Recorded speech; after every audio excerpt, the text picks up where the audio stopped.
If you were here for the anxiety episode, you already know the smoke detector, the alarm that goes off even when there's no fire, the override switch that doesn't reset things the way that it should. But here's the thing I left out, mostly because the paper we were using didn't get into it. Not every false alarm looks the same. What does that mean? It means that some alarms go off intensely, but only for one specific kind of trigger. Some alarms go off and then keep replaying itself, dreading the next time it'll happen. And some alarms never really go quiet at all, just a low hum in the background, all day, about nothing in particular. Those are 3 different patterns. New research says they come from 3 different breakdowns in the same system. And that's what our episode today is going to be built on.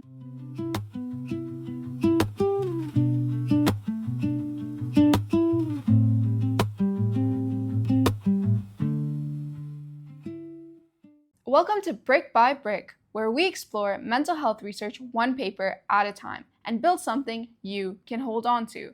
I'm your host, Nafisa Golwala. I'm not a clinician. I'm someone who believes that good research deserves a wider audience and that most people, given clear and honest information, are capable of doing something meaningful with it. Today's paper is Ohi et al., Clinical Features and Genetic Mechanisms of Anxiety, Fear, and Avoidance, a comprehensive review of 5 anxiety disorders, published in Molecular Psychiatry in 2025.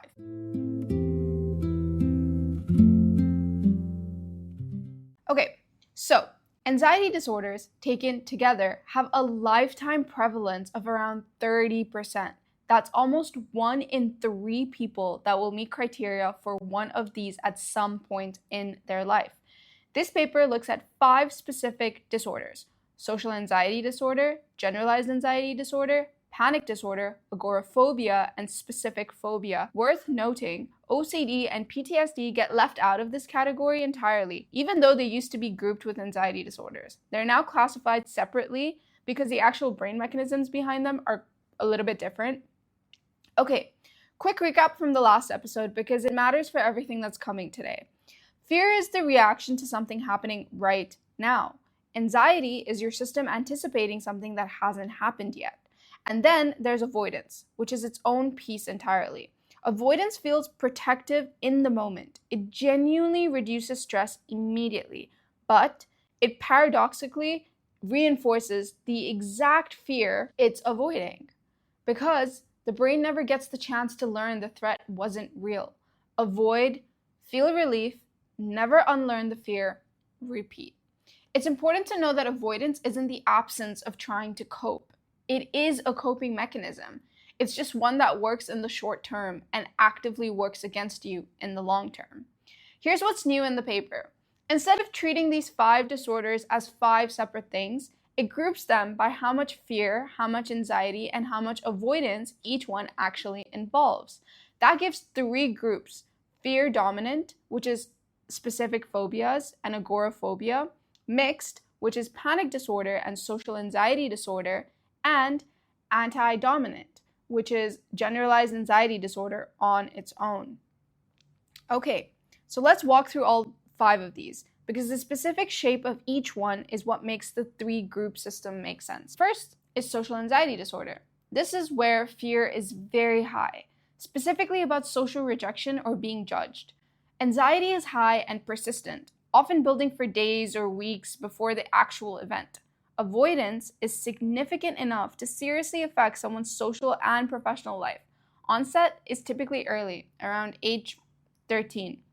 Second is generalized anxiety disorder, where fear is actually really low, lower than every other disorder on this list. What's high is the anxiety itself, extremely high and chronic, affecting multiple areas of life without one clear trigger. Avoidance is mild. Onset tends to be later on, often in someone's early 30s. Third is panic disorder, where fear spikes extremely high during the attacks themselves, often with a fear of dying or losing control. Anticipatory anxiety about the next attack can become just as disabling as the attacks themselves. Avoidance is moderate to high. Onset is usually late adolescence to early 20s.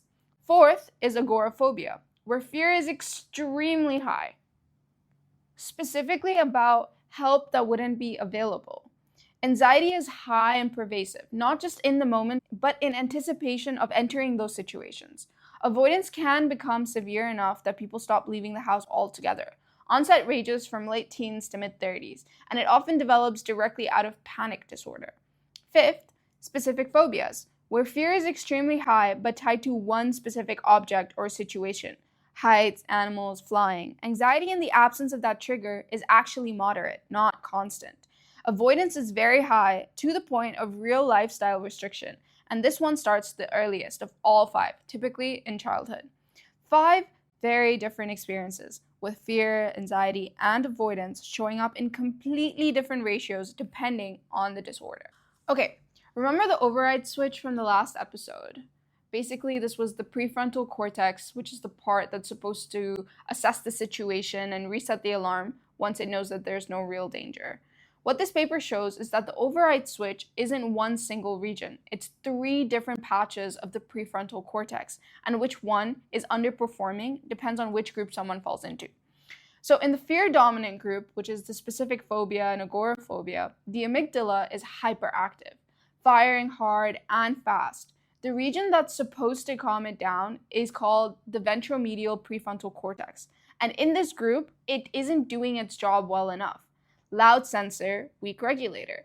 That combination is exactly why exposure therapy works so well here. You're not arguing the fear away, you're retraining the amygdala directly through repeated safe contact with the actual trigger. In the mixed group, which is panic disorder and social anxiety disorder, it's a different pair of structures. The amygdala and the hippocampus become hyperactive together, which is what keeps fear-related memories alive and easy to trigger.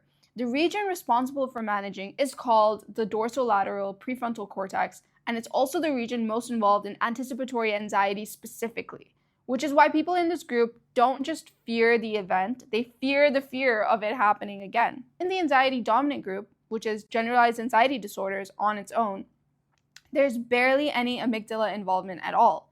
Instead, the hypothalamic pituitary adrenal axis, which is the body's main stress hormone system, stays chronically switched on, releasing cortisol over and over. The region responsible for managing ongoing worry and rumination here is called the dorsomedial prefrontal cortex, and it simply cannot keep up. 3 completely different override failures, depending on the group. There's some structural evidence too, meaning there's actual differences in brain volume, not just activity. Across anxiety disorders, broadly, there's a commonly reduced volume in the ventral anterior cingulate gyrus and the inferior frontal gyrus. But generalized anxiety disorders shows its own distinct pattern, decreased volume in the insula and the lateral and medial prefrontal cortex, alongside increased volume in a structure called the putamen, which is genuinely different from fear-related disorders themselves.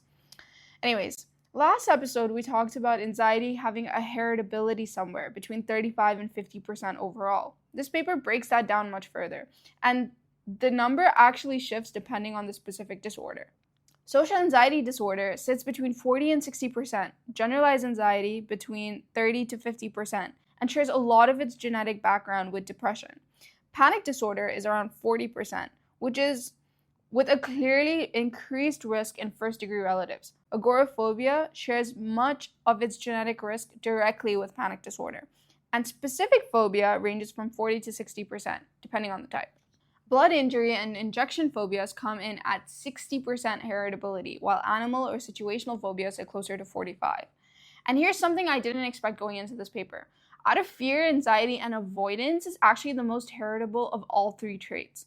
Fear comes second, and then anxiety itself, which is the worry, the bracing, it's the least heritable of them all. The part of this whole experience that's most strongly inherited isn't the fear, and it isn't the worry, it's the tendency to avoid it in the first place. I guess that makes sense if you're thinking about it in terms of like a survival instinct. We had to have this worry in order if we wanted to survive. But I think something that's important is that we tend to talk about avoidance like it's purely a learned habit, something people pick up because it feels good in the moment. And it partly is, but there's real genetic weight behind why some people's nervous system lean towards avoidance more easily than others. There's also a clear pattern across the 3 groups. Fear-dominant disorders tend to show a higher overall degree of heritability than the mixed or anxiety-dominant groups. The more fear-driven the disorder, the stronger the genetic signal underneath it tends to be. As for the actual genome-wide studies, the picture is still developing.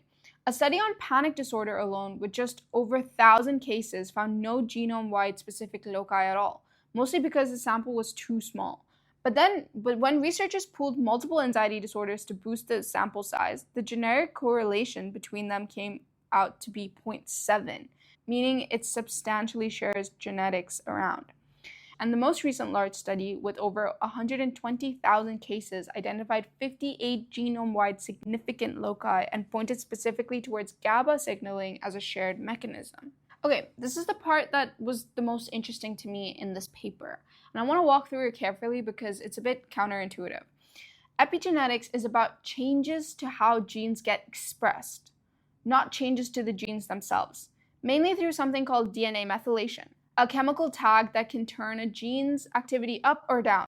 A large study comparing over 600 people with anxiety disorders to controls found distinct methylation patterns with a lot of overlap between genetic signals already found in depression and PTSD research. A separate study looking specifically at social anxiety disorder found that early life adversity left a measurable mark on DNA methylation, and that mark was also connected to panic disorder. So early stress can apparently shape the epigenetic groundwork for more than one anxiety disorder at once. And then there's the part that genuinely surprised me. Researchers built something called a methylation risk score. Essentially, a number that estimates someone's epigenetic risk for a condition based on patterns across the whole genome. People with a higher methylation risk score for social anxiety disorder also showed an increased risk for panic disorder. That part makes sense. The two conditions already heavily overlap. But the stress-related methylation risk score for panic disorder was associated with a lower risk of social anxiety disorder. Lower, not higher. The researchers' best explanation is that this comes down to avoidance behavior itself.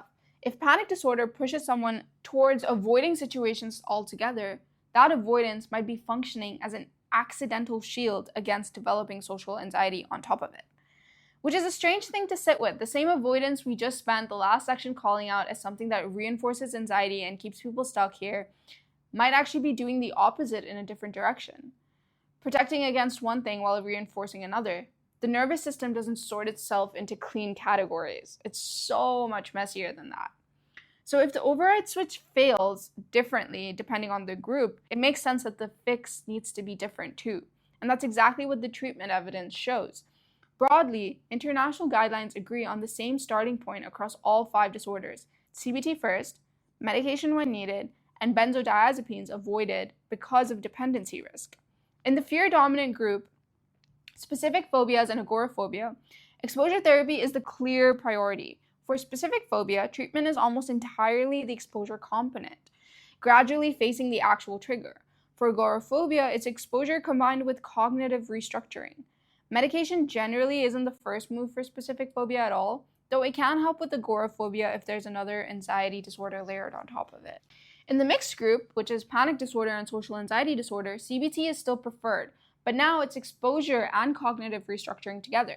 SSRIs and SNRIs are highly recommended alongside CBT here too, specifically because they help manage the anticipatory anxiety, the fear of fear itself. In anxiety dominant group, which is generalized anxiety disorders, medication moves on to the center. SSRI and SNRI are considered essential for long-term management. CBT is also essential, but the focus shifts almost entirely to cognitive restructuring rather than exposure, since there isn't one specific trigger to expose someone to. This group also tends to need more therapy sessions overall, simply because the worry is so generalized. Mindful-based approaches show up here too, and have been reported to be helpful. For people who don't respond to any of this, newer options are being explored. Deep brain stimulation is approved for treatment-resistant OCD specifically, not yet for anxiety disorders. Non-invasive options like transcranial magnetic stimulation and transcranial direct current stimulation are still being studied for anxiety, and the early results are promising, but it's still early. So, 1 alarm system, 3 patterns. A fear-dominant pattern where the amygdala screams and the ventromedial prefrontal cortex stays quiet. A mixed pattern where the amygdala and hippocampus feed each other and the dorsolateral prefrontal cortex can't keep up with the anticipation. And an anxiety-dominant pattern where there's barely a sharp alarm at all. just stress system that won't power down and a dorsomedial prefrontal cortex overwhelmed by chronic worry. Each one inherited differently, each one wired through a different part of the override system, and each one responding best to the treatment that's actually matched to its specific pattern, not one generic approach to anxiety as a whole. And here's what I want to leave you with. If you've ever been handed a generic anxiety worksheet and it just didn't work or didn't make sense, this might be part of why. Specific phobia and generalized anxiety disorders are not the same. They don't work with the same mechanisms, even when we call them by the same name. The research backs that up now in real biological detail. Knowing exactly which pattern you're dealing with is what makes the fix actually fit. And remember, things can be redesigned. They just have to be built brick by brick.